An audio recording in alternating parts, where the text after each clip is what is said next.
buenas tardes. Mi nombre es Esmeralda Vázquez y el día de hoy estaremos hablando sobre las teorías pedagógicas, sus raíces y antecedentes.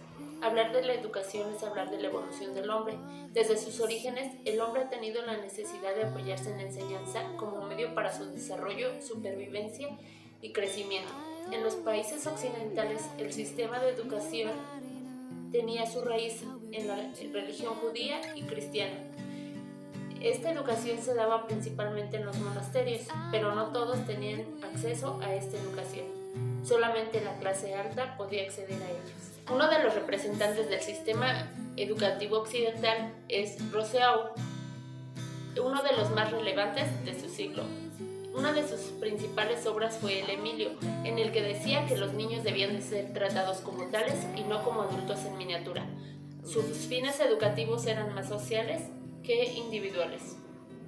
Froebel fue otro educador muy influyente, quien dio las bases de la educación moderna. Él introdujo el kindergarten o jardín de niños. Él decía que los niños debían de ser tratados como plantas en un jardín, cuidados y nutridos para su crecimiento y desarrollo.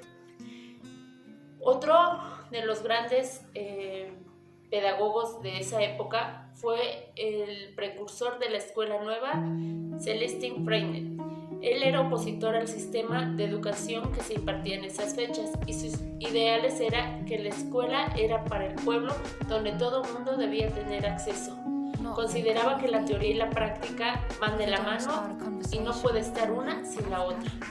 Con el paso de los años las necesidades cambiaron y fue ahí que a partir de la revolución industrial la educación contribuyó al desarrollo económico donde era predominante la pedagogía grupal y había más relación entre el maestro y el alumno.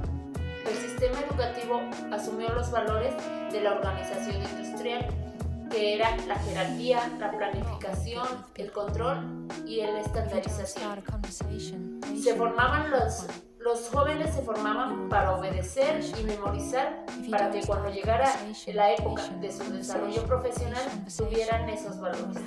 La revolución industrial influyó sobre la educación provocando iniciativas de cambio que dieron un rumbo particular a la pedagogía que se impartía, tanto de forma directa como era en las fábricas, como de forma indirecta en los centros urbanos.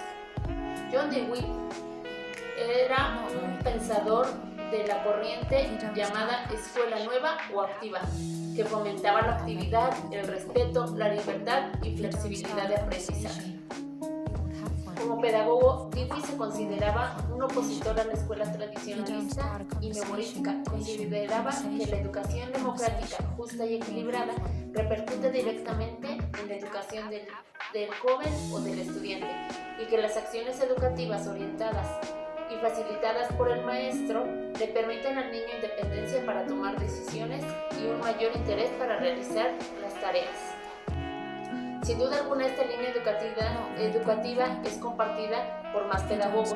Entre ellos se encuentra María Montessori. María Montessori era una pedagoga que nace en un marco de adelantos tecnológicos en donde se empieza a observar el surgimiento de nuevas técnicas de producción y el fortalecimiento de la educación pública. Montessori creó el método de enseñanza que se caracteriza por promover un ambiente preparado, ordenado, estético, simple, real, donde cada elemento tiene su razón de ser para la enseñanza de los niños. María Montessori consideraba que el niño se desarrolla mejor cuando se le permite tomar decisiones, ser él incluso el maestro que enseña a sus demás compañeros, trabajar con un orden externo y la secuencia en el uso de materiales. Es importante que hablemos también de las teorías pedagógicas en México. No se puede hablar de este tema si no hablamos o mencionamos a Rafael Martínez, quien es considerado el forjador de la educación rural en México. Rafael Ramírez dedicó su vida a combatir el rezago indígena, que afectaba principalmente a los pueblos olvidados del país. En un principio como su cargo de profesor y posteriormente como funcionario en la Secretaría de Educación Pública, Buscó promover la alfabetización, incrementar los niveles de escolaridad e integrar a los campesinos en la cultura moderna. Propuso un sistema educativo conocido como Escuela Rural Mexicana y apoyó la creación y consolidación de la escuela secundaria. Sus prioridades estaban lograr la libertad de pensamiento con el fin de sustentar una educación esencialmente humanística, en la que el hombre, sociedad, cultura, nacionalidad y naturaleza se vincularan de manera armoniosa. Otro personaje importante de la educación en México fue Rosaura Zapata, pionera de los jardines de niños en México. Era considerada una de las educadoras más relevantes de nuestro país, pues fue la pionera de la creación de dichos jardines en 1904.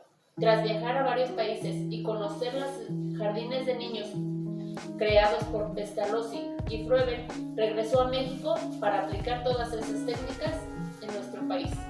Es autora de cuentos, conversaciones para los niños, juegos didácticos, cantos y rimas como técnicas para la educación preescolar. El alemán Enrique Lauschberg es considerado uno de los grandes reformadores de la educación en México. Fue el primero en aplicar debidamente las técnicas de Froebel en México. Fue profesor y fundador de la Escuela Modelo en Orizaba, Veracruz, donde llegaron profesores de todas partes del país a aprender su método de enseñanza para aplicarlas en sus lugares de origen. Lauschberg, a partir de sus conocimientos pedagógicos, incluyó reformas a la enseñanza, entre las que destacan la abolición de la instrucción memorística y la sustitución por clases orales, objetivos y experimentales, la introducción de ejercicios físicos y juegos recreativos, así como la promoción del kindergarten para atender a los niños más pequeños. Con la llegada del COVID-19, el mundo ha tenido la necesidad de llevar la educación directamente a los hogares de los estudiantes. Algunos países como México lo hicieron por medio de la televisión abierta, así como el uso del Internet y de diversas aplicaciones que facilitaron un poco este proceso. Sin lugar a dudas, el hecho de que solo el 60% de la población en México tenga acceso a Internet es un reto al que tanto los estudiantes como las autoridades educativas se tuvieron que enfrentar. No solo los alumnos se vieron obligados a vivir estos cambios, sino también los maestros, principalmente los de edades avanzadas. Para ellos, el estar frente a una cámara provocó ansiedad, estrés y la obligación de aprender sobre las nuevas formas de enseñanza. Otro reto al que seguimos enfrentándonos es el cuidar la salud mental de los estudiantes y los profesores. El hecho de estar encerrados, sin ver a tus amigos y compañeros, en muchos causó ansiedad, depresión y los llevó a la deserción escolar. La educación en tiempo de pandemia se vio obligada a hacerse más flexible, empática a la situación de cada alumno, sin sacrificar la calidad con que se impartía. Considero que en esta etapa de la educación ha estado rodeada de grandes retos. Durante los años han pasado grandes cambios históricos como las guerras, epidemias, pandemias, cambios políticos y religiosos que durante el paso de los años nos han llevado a lo que ahora conocemos como la educación actual. No nos queda más que afrontar estos cambios y tomarlos de la manera más positiva. Gracias.